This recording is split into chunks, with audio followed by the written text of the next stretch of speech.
हर शहर में ना कुछ ऐसी कहानियां होती हैं जो सच और झूठ के बीच कहीं झूलती रहती हैं। आज के इस विश्लेषण में हम एक ऐसी ही खौफनाक केस फाइल खोलने जा रहे हैं। ये महज कोई साधारण अपराध की कहानी नहीं है, बल्कि मध्य प्रदेश के नरसिंहपुर की एक कॉलोनी में घटी उन रहस्यमयी घटनाओं का पूरा चिट्ठा है जिसने विज्ञान और तर्क दोनों को घुटनों पर ला दिया। तो आइए सीधे उन सबूतों, बयानों और घटनाओं की जांच करते हैं जो इस खौफनाक केस फाइल का हिस्सा हैं। भैया मुझे घर जाना है। सुनने में कितना मासूम लगता है ना?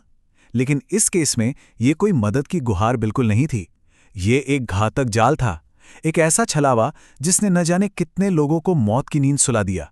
सच कहें तो यहीं से नरसिंहपुर का ये पूरा रहस्य गहराना शुरू होता है। सोचिए, एक मासूम बच्चे की आवाज जो इंसान की स्वाभाविक सहानुभूति को ही अपना सबसे बड़ा हथियार बना लेती है। तो चलिए शुरू करते हैं पहले अध्याय से, नरसिंहपुर की खौफनाक घटनाएं। अब यहां सबसे दिलचस्प बात जो ध्यान देने वाली है वो है ये सीसीटीवी फुटेज। देखिए, नरसिंहपुर रोड के पास की कॉलोनी में लोग अचानक से रात में गायब होने लगे थे। कोई सुराग नहीं, कोई चश्मदीद नहीं। इस मामले की तह तक जाने के लिए एंट्री होती है राघव की, एक निडर और पूरी तरह तर्क पर चलने वाला क्राइम जर्नलिस्ट। राघव ने पुलिस स्टेशन में जब सीसीटीवी फुटेज देखा तो एक खौफनाक पैटर्न सामने आया। रात के ठीक 2:17 पर एक खाली सड़क पर चलता हुआ आदमी अचानक रुक जाता है। वो पीछे मुड़कर देखता है और अगले ही पल 2:18 पर एक रहस्यमयी काला साया पीछे से उस पर झपट पड़ता है। हर मौत में यही एक पैटर्न कॉमन था। मरने वाले ने मरने से ठीक पहले पीछे मुड़कर जरूर देखा था। और यहीं से कहानी मुड़ती है हमारे दूसरे हिस्से की तरफ, 1.5 फुटिया का रहस्य। पुलिस स्टेशन में राघव की मुलाकात चश्मदीद शकीला आपा से होती है, जिनके पति खुद इस खौफ का शिकार हुए थे। शकीला आपा ने इस रहस्यमयी साये को एक नाम दिया, 1.5 फुटिया। असल में ये एक अधूरी आत्मा, या यूं कहें कि जिन का बच्चा होता है। इसका आकार सिर्फ 1.5 फुट का है, जो किसी को भी धोखे में डाल सकता है। लेकिन इसकी ताकत वो एक सामान्य इंसान से 100 गुना ज्यादा बताई गई है। यही बात सबसे ज्यादा डरावनी है। इतना छोटा आकार, लेकिन असीमित और जानलेवा ताकत। तो सवाल यह है कि आखिर ये शिकार कैसे करता है? इसका तरीका बड़ा ही खौफनाक है। पहला कदम, ये किसी परिचित या बच्चे की आवाज की हूबहू नकल करता है। दूसरा, ये छिपकर इंतजार करता है कि शिकार पीछे मुड़कर देखे। तीसरा, जैसे ही शिकार पीछे मुड़ता है, ये झपटता है और उसकी परछाई को खा जाता है। और अंत में जिसकी परछाई ये खा लेता है, वो इंसान धीरे धीरे अंदर से खोखला होकर खत्म होने लगता है। सच में ये एक बहुत ही सोची समझी और डरावनी प्रक्रिया है।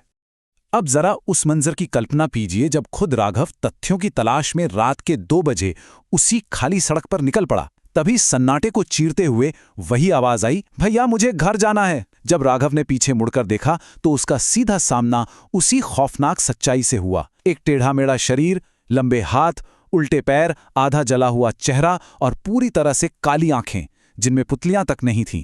उस रात राघव ने अपनी जेब में रखी लोहे की चाबी से वार करके जान तो बचा ली, क्योंकि जिन लोहे से डरते हैं, लेकिन उस हमले में उसने अपनी परछाई हमेशा के लिए खो दी। लेकिन इस अलौकिक खौफ के पीछे एक बहुत ही इंसानी सच छुपा था। बढ़ते हैं तीसरे हिस्से पर, लालच और साजिश का खेल। देखिए, ये खौफ कोई आसमान से नहीं टपका था, इसे इंसानी लालच ने बुना था। शकीला आपा से जो जानकारी मिली वो किसी भूत प्रेत से ज्यादा भयानक थी। पूरी साजिश के मास्टरमाइंड थे एक भ्रष्ट रसूखदार बिल्डर और एक तांत्रिक। उनका तरीका क्या था?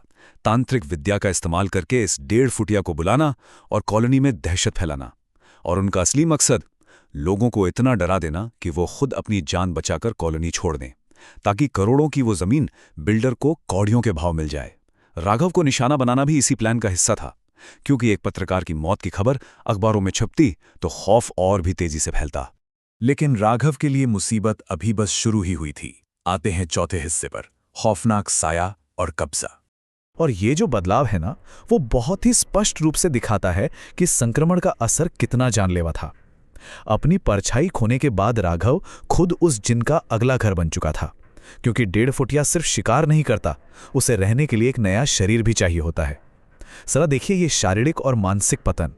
एक तरफ संक्रमण से पहले का वो निडर तर्क पर चलने वाला क्राइम जर्नलिस्ट, और दूसरी तरफ संक्रमण के बाद का राघव, जिसकी कोई परछाई नहीं है, जिसे हर पल महसूस हो रहा है कि उसका शरीर अंदर से जल रहा है, और सबसे भयानक बात, उसके शरीर से किसी पुरानी सड़ी हुई कब्र जैसी बदबू आ रही है।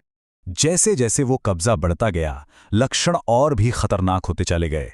रात को सोते समय अचानक शरीर सुन्न पड़ जाना, सीने पर किसी भारी चीज के बैठने का एहसास होना, हर वक्त कानों में फुसफुसाहट, सड़क पर, ऑफिस में, यहां तक कि फोन कॉल पर भी। और एक दिन हताशा में आकर जब राघव ने आईने पर जोरदार मुक्का मारा तो शीशा टूट गया, लेकिन उसके हाथ से खून की एक बूंद तक नहीं निकली।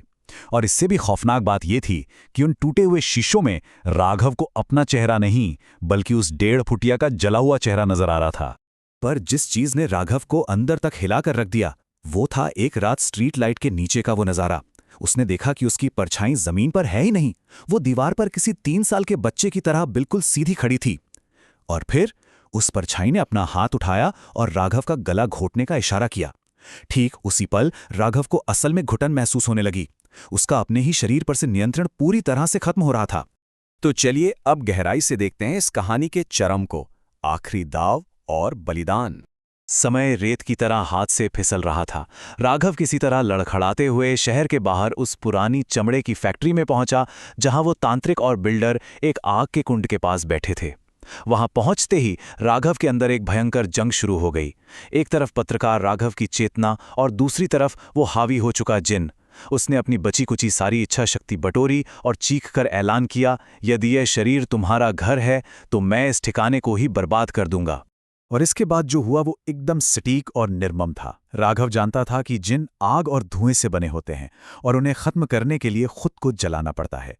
उसने उसी जिन की अमानवीय रफ्तार का इस्तेमाल किया और तांत्रिक पर हमला कर दिया। फिर ये जानते हुए कि लोहा जिन को जकड़ कर रखता है, उसने खुद को लोहे की भारी जंजीरों में लपेट लिया। बिना एक पल गवाए उसने उसी तांत्रिक कुंड की आग से खुद को जला लिया। और आखिर में उस धुएं और जिन को हमेशा के लिए अपने साथ बांधकर वो पास ही खुले एक विशाल तेजाब के टैंक में कूद गया। एक जोरदार धमाका हुआ और राघव ने उस जिन को हमेशा के लिए अपने साथ दफना दिया। सब कुछ खत्म हो गया, है ना? खैर, आते हैं आखिरी हिस्से पर, खौफ का अधूरा अंत। अगली सुबह जब पुलिस वहां पहुंची तो उन्हें सिर्फ और सिर्फ राख मिली। ना राघव का शरीर बचा था, ना ही उस बिल्डर का। पूरी सच्चाई को आधिकारिक केस फाइल में महज एक गैस लीकेज का हादसा कहकर हमेशा के लिए बंद कर दिया गया। महीने बीत गए। नरसिंहपुर की उस कॉलोनी में शांति वापस आ चुकी थी, लेकिन एक रात एक नए चौकीदार को पीछे से आवाज आई। उसने मुड़कर देखा, पर वहां कोई नहीं था। जब बाद में सीसीटीवी फुटेज चेक किया गया तो चौकीदार के ठीक पीछे एक परछाई हाथ हिला रही थी, और उस परछाई की लंबाई थी ठीक 1.5 फुट। राघव तो चला गया था, लेकिन वो 1.5 फुटिया उस धमाके में नष्ट नहीं हुआ, बल्कि अब वो पूरी तरह से आजाद था। इस केस फाइल का ये पूरा विश्लेषण हमें एक बहुत ही अजीब और असहज कर देने वाले विचार के साथ छोड़ जाता है। जब रात के घने अंधेरे में पीछे से किसी मासूम बच्चे की पुकार सुनाई दे, तो क्या पीछे मुड़कर देखने की उस स्वाभाविक इंसानी फितरत पर कभी पूरी तरह से काबू पाया जा सकता है? ये एक ऐसा सवाल है जिसका जवाब शायद कोई भी तब तक नहीं जानता जब तक कि वो खुद उस अंधेरे में खड़ा न हो।